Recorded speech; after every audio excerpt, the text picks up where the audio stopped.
So first of all, let's talk about the concert itself. Okay. How did you end up being there?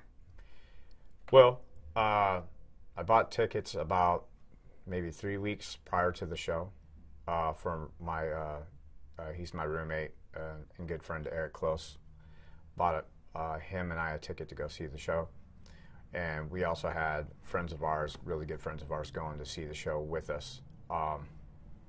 So we get there and Survivor plays, and great show. They put on a really good show, and so they went and they broke and braked and brought out Loverboy.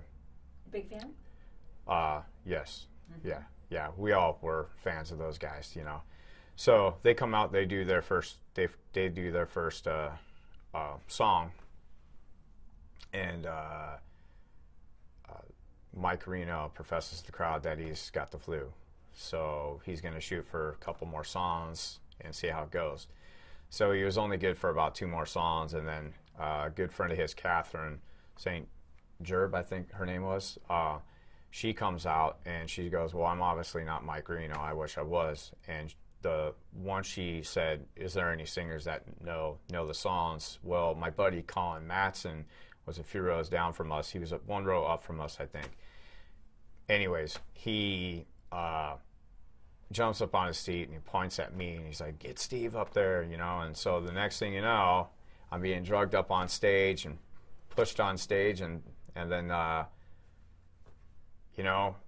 up there with Catherine, and Catherine, off the mic, she goes, do you know these songs? And I said, yeah, I know them, and then she just hands me a mic, and then that was kind of it. And then in the moment of Turn Me Loose, Mike Reno comes walking out on the stage, takes his headband off and puts it on my head, which I'm thinking, is this really happening right now? This is pretty crazy. So the moment that you're being pushed up on stage, what are you thinking at that point?